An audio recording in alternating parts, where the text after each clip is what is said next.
Bem-vindos! Hoje vamos mergulhar numa análise técnica, já com alguns anos, de 2016, do MSU Graphics and Media Lab. Olá. Sim, essa análise comparou vários códecs de vídeo, HEFC, o H265, com o H244, especificamente para conteúdos 4K. Exato. E a ideia é perceber o que se concluiu na altura, numa altura em que o 4K estava mesmo a começar a aparecer. Precisamente. O contexto é importante. Em 2016, o 4K estava a ganhar tração e era crucial perceber como estes novos códecs, H265, se comportavam. E o foco era muito na qualidade da compressão versus a velocidade, certo? A pensar se calhar em utilizações mais pessoais, como transcodificar vídeos. Exato. Para arquivo pessoal, por exemplo, queriam ver essa relação, quanto se ganhava em compressão e a que custo em termos de tempo de processamento. E que materiais é que usaram? Tinham uma base sólida para a comparação. Sim. Usaram 11 sequências de vídeo 4K bastante diferentes. Havia time-lapses urbanos, barcos, cenas de condução noturna, até animação CGI como o Sintel. Uma boa variedade. Para testar diferentes tipos de movimento e detalhe, suponho. Exatamente. E testaram 6 codificadores.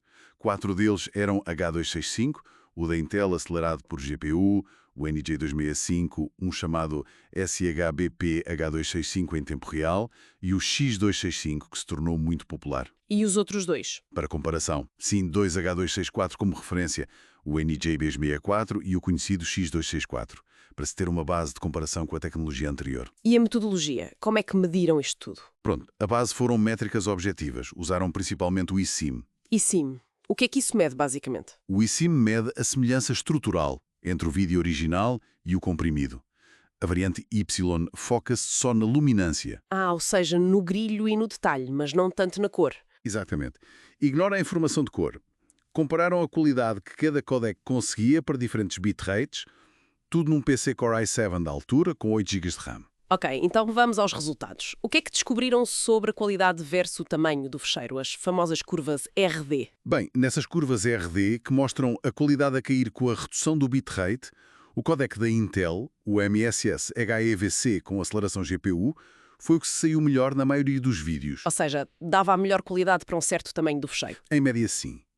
Logo a seguir vinha o X205, que também teve um desempenho muito bom. Ficou em segundo lugar. Isso já mostrava então a tal eficiência do H265 face ao H264 para o 4K, não é? Sem dúvida. Ficou claro que para manter uma qualidade semelhante em 4K, o H265 precisava de fecheiros bem mais pequenos. Uma promessa de eficiência, lá está. Mas eficiência não é tudo e o tempo de codificação. Ninguém quer passar a vida à espera que um vídeo seja processado. Pois essa é a outra face da moeda. E aí os resultados foram um bocadinho diferentes. Então, quem foi o mais rápido? O mais rápido foi o SHBP, H265 Real Time Encoder. E tinha uma coisa curiosa. Mantinha uma velocidade quase constante, não importava muito o bitrate que se pedia. Isso é interessante. E os outros? O da Intel e o X205. Esses vinham a seguir. Eram mais lentos que o SHBP, mas pronto, ainda assim velocidades razoáveis para a altura e para a tarefa. Portanto, temos aqui um dilema. Uns melhores na qualidade por megabyte, outros na velocidade pura. Como é que a análise tentou encontrar um equilíbrio? Usaram uma coisa chamada análise Pareto ótima. A ideia é identificar os códecs que estão na fronteira da eficiência. Como assim, na fronteira? Quer dizer, aqueles para os quais não encontras outro codec que seja ao mesmo tempo mais rápido e com melhor qualidade. São as melhores opções de compromisso. E quais foram esses? Em média, identificaram o SHBP H265 por causa da velocidade e o Intel MSS HEVC pelo equilíbrio geral entre velocidade e qualidade. E como é que visualizaram essa comparação? Compararam tudo tendo o X264 como referência, valor 1. Depois viram quanto tempo relativo e quanto bitrate relativo cada codec precisava para atingir a mesma qualidade do X264. Uma forma de ver o custo-benefício. Percebo, mas sobre o codec rápido, o SHBP, houve uma questão com o bitrate, não foi? Sim, isso foi um ponto importante. Apesar de rápido, o SHBP tinha dificuldade em acertar no bitrate que lhe era pedido. Falhava o alvo. Exato. Às vezes o fecheiro final tinha um bitrate que era tipo 40% mais baixo do que o que se tinha definido. Isso pode ser problemático. Pode, claro. Especialmente se precisares de um controle preciso do fluxo de dados, como em streaming, por exemplo. Ok.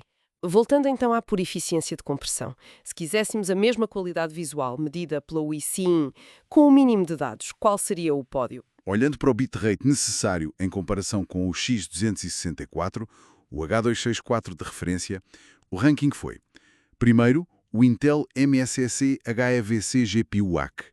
Precisou, em média, de só 57% do bitrate do X204. Uau, quase metade. É uma diferença brutal, sim.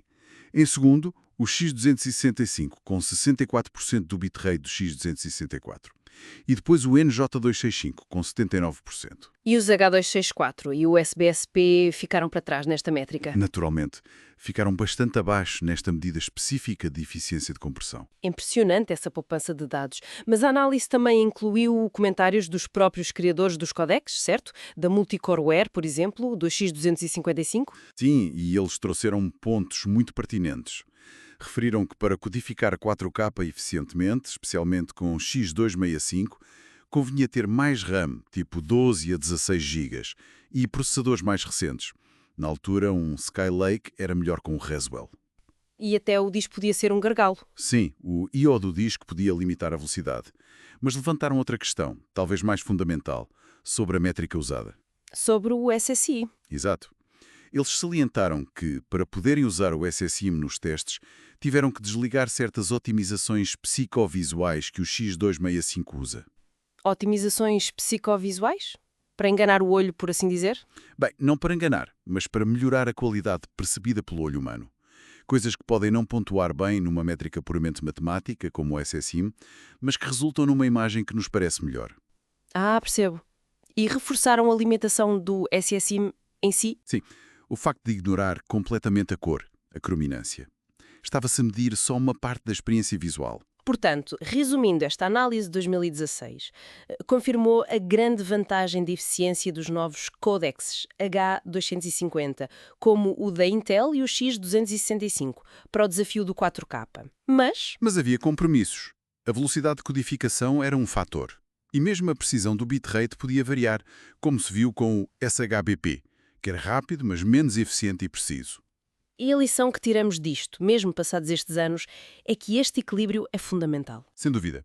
Compreender a relação entre qualidade visual, velocidade de processamento e tamanho do fecheiro continua a ser chave na produção e distribuição de vídeo.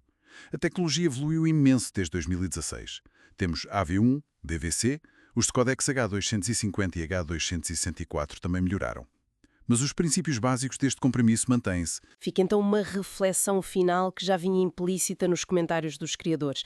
Se a métrica usada em 2016, o YSM, ignorava a cor e as otimizações psicovisuais, até que ponto é que aqueles rankings refletiam a qualidade realmente percebida pelo espectador? É uma excelente pergunta. E como é que a evolução, não só dos codecs, mas das próprias formas como hoje medimos a qualidade de vídeo, talvez métricas mais sofisticadas, que usem IA, até poderá ter alterado este cenário? Fica no ar.